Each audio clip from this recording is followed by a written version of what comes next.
गणेश चतुर्थी व्रत कथा। नमस्कार भाइयों बहनों, जय मां गायत्री। आप सभी का मेरे YouTube चैनल शुभकर माही अष्टो में स्वागत है। आज के इस वीडियो में सुनते हैं गणेश चतुर्थी व्रत कथा। आप सभी से अनुरोध है, अगर आप मेरे चैनल पर पहली बार आए हैं तो प्लीज हमारे चैनल को सब्सक्राइब, वीडियो को लाइक और वीडियो को ज्यादा से ज्यादा शेयर अवश्य करें, ताकि आपके साथ साथ आपके अपने भी इस कथा का लाभ ले सकें।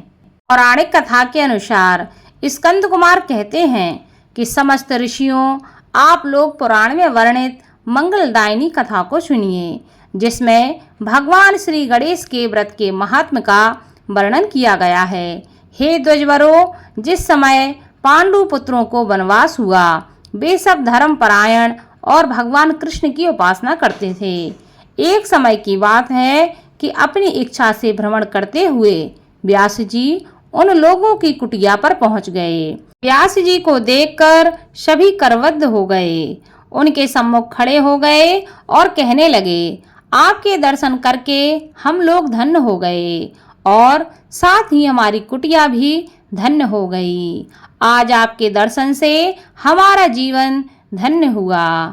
आज हम लोगों का सब कुछ सफल हुआ, क्योंकि आज हम लोगों ने आपके दर्शन प्राप्त किए हैं। आपके दर्शन मात्र से कष्टों का निवारण हो जाता है।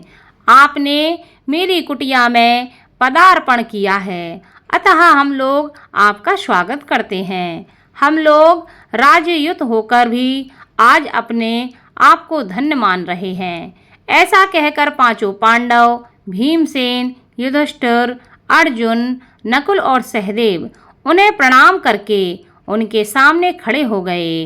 पाद, अर्घ्य, आचमन और आसन प्रदान करके द्रौपदी ने हाथ जोड़कर उनसे कहना प्रारंभ किया, हे मुनिवर, मैं राजरानी होकर भी दुर्योधन की भरी सभा में केस पकड़कर अपमानित हुई और वनवासिनी बनाई गई। अब मैं क्या उपाय करूं जिससे हमारे सभी क्लेशों का शमन हो जाए तथा हमारे शत्रुओं की पराजय हो जाए। इस प्रकार युधिष्ठिर द्रौपदी के संकट नाशक उपाय पूछने पर सर्वज्ञ व्यास जी ने कृपा पूर्वक उन्हें उपाय बताया। हे महाराज, इस प्रकार संपूर्ण विश्व में आपके जैसा कोई दूसरा धर्मात्मा नहीं है।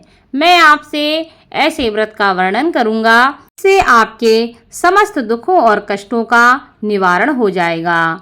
इस व्रत शुभदायक, फलदायक, दिव्य और पृथ्वी पर सभी मनोरथों को पूर्ण करने वाला है। इस व्रत के करने से विद्यार्थियों को विद्या और धनार्थियों को धन का लाभ होता है। इस संबंध में एक प्राचीन कथा है, जिसका मैं तुमसे वर्णन करता हूँ। युधिष्ठिर, उसे तुम ध्यान से सुनो। प्राचीन समय की बात है। सतयुग में चंद्रसेन नामक एक राजा थे। वे अपनी रानी के साथ दीक्षा लेकर परिवार के सहित रहते थे। वे अपने स्वजनों, उनके पुत्रों एवं कुटुंबियों के साथ अपना जीवन आनंद पूर्वक व्यतीत कर रहे थे। सौभाग्य से उनकी रानी बहुत ही गुणवती तथा पतिव्रता थी। हे राजन, युधिष्ठिर उनका नाम रत्नावली था। वह पतिव्रत का पालन करने वाली थी।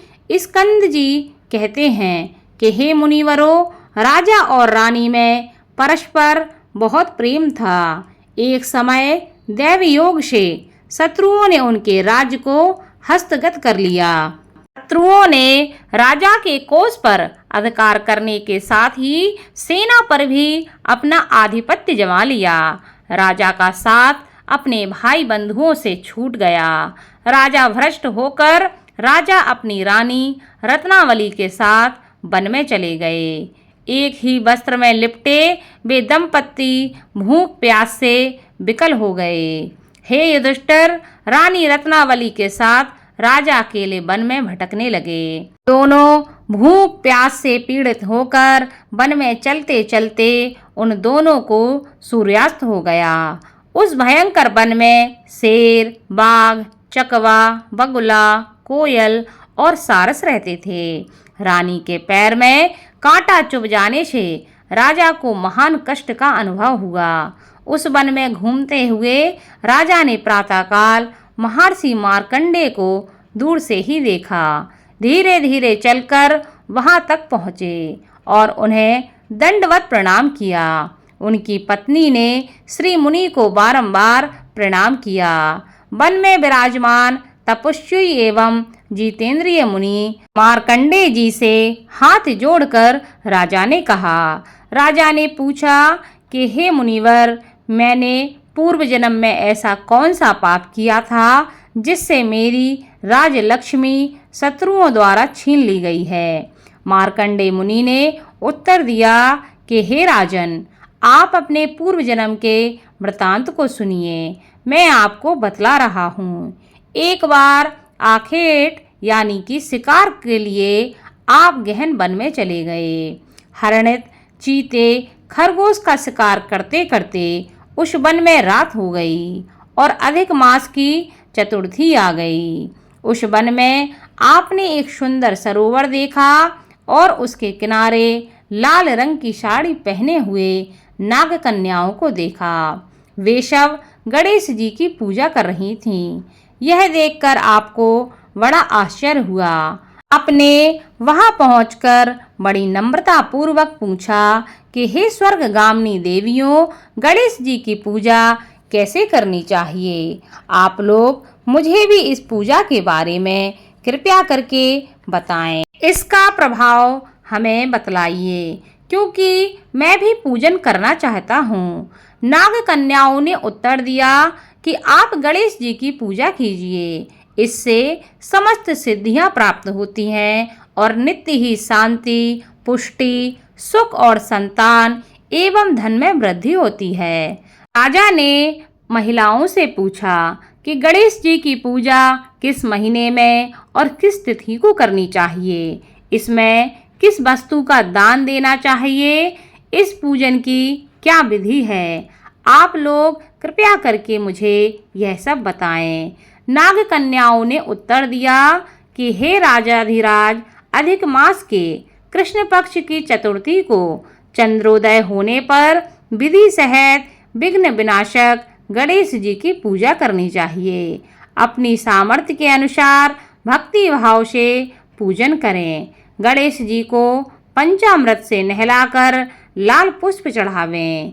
गंध, धूप, दीप, नैवेद्य, दूब, 2 वस्त्र, सुगंधित द्रव्य चढ़ावें। घी चीनी से बने हुए 15 लड्डू का भोग बनावें। उसमें से 5 लड्डू गणेश जी को अर्पण करें और 5 ब्राह्मण को दान दे दें। कुंवारी कन्याओं को पहले देकर बाद में स्वयं भोजन ग्रहण करें। गणेश जी की प्रसन्नता के लिए समस्त सामग्री गणेश जी को अर्पित करनी चाहिए। उसके बाद गणेश चतुर्थी की कथा को अवश्य सुनना चाहिए। ऐसा करने से मनुष्य की सभी मनोकामनाएं पूरी होती हैं एवं समस्त सिद्धियों की प्राप्ति होती है। गणेश जी के पूजन की यही विधि है। नाग कन्याओं की बातें सुनकर राजा ने उन्हें बारंबार नमस्कार किया। इस प्रकार राजा ने वहां गणेश जी के व्रत का मन में संकल्प करके सरोवर के तट पर जाकर गणेश जी का ध्यान किया और वहां से चले गए। इसके प्रभाव से गणेश जी आप पर प्रसन्न हो गए और आपको पुत्र, स्त्री, धन धान्य आदि से पूर्ण कर दिया। आपके महल में रत्नों के हार, स्वर्ण, गौ, हाथी एवं घोड़े, धन धान्य की वृद्धि होने लगी। कोई भी अभाव आपके जीवन में ना रहा। लेकिन कुछ दिनों के बाद आप धन को पाकर अपना व्रत भूल गए। इसके अनंतर आप उस जन्म में मृत्यु को प्राप्त हुए।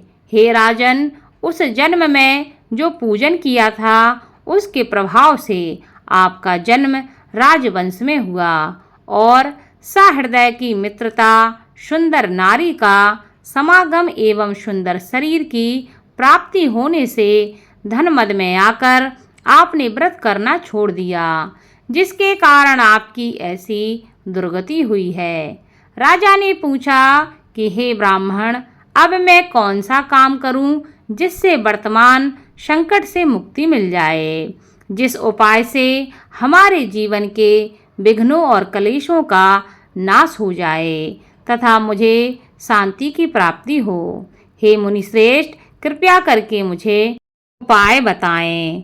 मार्कंडेय मुनि ने कहा कि हे महाराज, पूर्वोक्त रीति से आप गणेश जी की पूजा कीजिए और संकटनाशन गणेश जी के व्रत को कीजिए।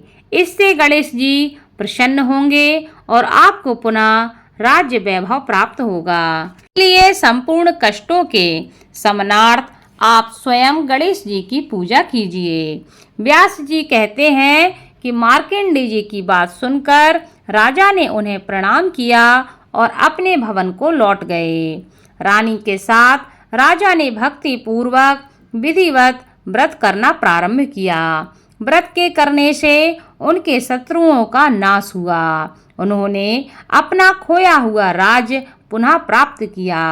गणेश जी की पूजा करने से सभी वस्तुएं सुलभ ही हो जाती हैं और सभी कार्यों में सफलता मिलने लगती है।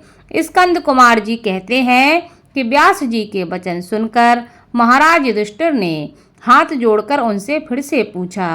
युधिष्ठिर ने कहा कि हे कष्टों को दूर करने वाले महर्षि, इस चतुर्थी के व्रत की विधि बतलाइए। किस नाम से, किस मास में, किस प्रकार से गणेश जी की पूजा करनी चाहिए, तब इस व्रत में किस चीज का आहार ग्रहण करना चाहिए, कृपया करके हमारा मार्गदर्शन करें। तब व्यास जी कहते हैं कि हे राजन, अधिक मास में चतुर्थी को गणेश्वर के नाम से पूजा करनी चाहिए।